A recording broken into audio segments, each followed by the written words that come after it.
नमस्ते। हम सब रोज कंप्यूटर इस्तेमाल करते हैं, है ना?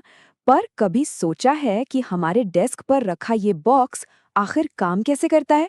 चलिए, आज इसी के रहस्यों से पर्दा उठाते हैं। तो हमारी कहानी शुरू होती है ENIAC से।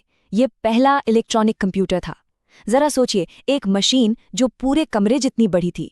यहीं से, इसी मशीन से डिजिटल युग की शुरुआत हुई थी।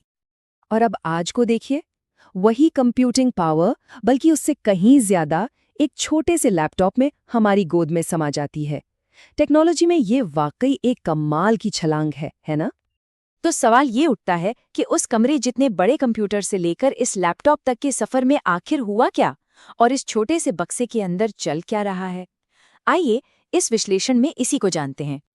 ठीक है, तो सबसे पहले थोड़ा सा वक्त में पीछे चलते हैं और कंप्यूटर की इस दिलचस्प सफर को समझते हैं। तो देखिए, कंप्यूटर का विकास 5 पीढ़ियों में हुआ है, और हर पीढ़ी के साथ ये छोटे, तेज और ज्यादा शक्तिशाली होते गए। शुरुआत हुई थी बड़े बड़े वैक्यूम ट्यूब से, फिर आए ट्रांजिस्टर्स जिन्होंने साइज को काफी छोटा कर दिया। इसके बाद इंटीग्रेटेड सर्किट और प्रोसेसर ने तो क्रांति ही ला दी, और आज हम 5वीं पीढ़ी में हैं जो मॉडर्न इंटीग्रेटेड सर्किट्स की ताकत पर चलती है। चलिए, अब कंप्यूटर के दो सबसे बुनियादी हिस्सों पर आते हैं, जो हर कंप्यूटर की नींव है, उसका शरीर और कह सकते हैं उसकी बुद्धि। इसे समझना बहुत आसान है। हार्डवेयर वो सारे हिस्से हैं जिन्हें हम देख और छू सकते हैं, मतलब कंप्यूटर का शरीर। और सॉफ्टवेयर वो है निर्देश, इंस्ट्रक्शंस, जो हार्डवेयर को बताते हैं कि करना क्या है। ये मशीन का मन या आत्मा जैसा है। कुछ उदाहरणों से ये और भी साफ हो जाएगा, जैसे मॉनिटर, कीबोर्ड और CPU, ये सब हार्डवेयर हैं, हम इन्हें छू सकते हैं। वहीं दूसरी तरफ विंडोज़ जैसा ऑपरेटिंग सिस्टम या फिर MS ऑफिस जैसे ऐप, ये सब सॉफ्टवेयर हैं जो उस हार्डवेयर को चलाते हैं। तो चलिए, पहले कंप्यूटर के शरीर यानी उसके फिजिकल पार्ट्स की बनावट को समझते हैं, वो हिस्से जिनसे हम रोज़ाना इंटरैक्ट करते हैं। कोई भी कंप्यूटर हो, उसके काम करने का एक बहुत ही बेसिक तरीका है। पहला स्टेप इनपुट, यानी हम उसे कोई निर्देश देते हैं। दूसरा प्रोसेसिंग, यानी वो हमारे निर्देश पर सोचता है, काम करता है। और तीसरा आउटपुट, यानी वो हमें नतीजा दिखाता है। Simple, input, process, output. Input device वो जरिया हैं जिनसे हम कंप्यूटर से बात करते हैं। एक तरह से ये मशीन की इंद्रियां हैं, उसके कान और हाथ, जिनसे वो हमारी बात सुनता है और समझता है। जैसे कि माउस, ये एक बहुत ज़रूरी इनपुट डिवाइस है। इससे हम स्क्रीन पर कर्सर को घुमाते हैं, कहीं भी पॉइंट करते हैं और क्लिक करके अपना काम करते हैं। और हाँ, कीबोर्ड। कीबोर्ड से हम टेक्स्ट, नंबर्स और ख़ास कमांड्स टाइप करते हैं। ये कंप्यूटर को सीधे सीधे निर्देश देने का सबसे पुराना और कारगर तरीका है। अच्छा, तो जब कंप्यूटर हमारी बात सुन लेता है और उस पे काम कर लेता है, तो वो जवाब कैसे देता है? यहीं काम आते हैं आउटपुट डिवाइसेस। ये मशीन की आवाज और उसके एक्सप्रेशन की तरह हैं। और इसका सबसे बड़ा उदाहरण है मॉनिटर।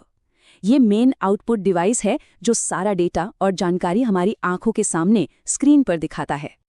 तो हमने कंप्यूटर की इंद्रियों के बारे में तो जान लिया।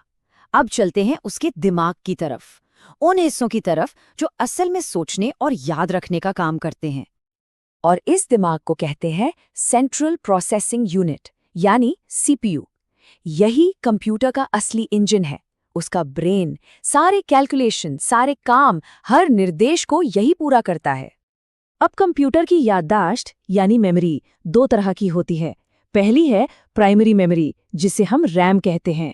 ये बिल्कुल हमारी शॉर्ट टर्म मेमोरी जैसी है, बहुत तेज, पर जैसे ही पावर बंद हुई ये सब कुछ भूल जाती है। दूसरी है सेकेंडरी मेमोरी, जैसे हार्ड डिस्क। ये हमारी लॉन्ग टर्म मेमोरी की तरह है, थोड़ी धीमी है, पर डेटा को हमेशा के लिए स्टोर करके रखती है। रैम को आप एक वर्किंग डेस्क की तरह समझ सकते हैं। जितनी बड़ी डेस्क यानी जितनी ज्यादा रैम होगी, आप उतनी ही ज्यादा काम एक साथ खोलकर कर पाएंगे। इसीलिए ज्यादा रैम होने पर कंप्यूटर तेज चलता है। और इस मेमोरी को मापा जाता है बिट्स और बाइट्स में।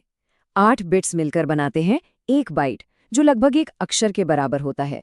फिर आते हैं किलोबाइट, मेगाबाइट, गीगाबाइट और टेराबाइट, जिससे हम बड़ी से बड़ी फाइल्स और जानकारी को स्टोर कर पाते हैं। तो हमने कंप्यूटर की अंदरूनी बनावट तो समझ ली। आप जरा एक कदम पीछे लेते हैं और देखते हैं कि यही बनावट अलग-अलग तरह के कंप्यूटर में कैसे काम करती है। एक तरफ वो कंप्यूटर है जो हमारी हथेली में समा जाता है, जिसे पाम टॉप कहते हैं, और दूसरी तरफ है सुपर कंप्यूटर, जो इतने बड़े होते हैं कि एक पूरा कमरा भर जाए। ये टेक्नोलॉजी की रेंज दिखाता है ना कमाल की बात? आज आप देखिए, शिक्षा हो या स्वास्थ्य, बैंकिंग हो या व्यापार, ऐसा कोई फील्ड नहीं है जहां कंप्यूटर का इस्तेमाल ना होता हो। यही वजह है कि ये समझना बहुत जरूरी हो जाता है कि आखिर ये काम कैसे करते हैं। तो अब जब हम ये जान गए हैं कि इस जादुई बक्से के अंदर क्या है, तो एक आखिरी सवाल ये है कि हम इसके साथ आगे क्या बनाएंगे। भविष्य की संभावनाएं तो अनंत हैं। Like, subscribe, and share the channel.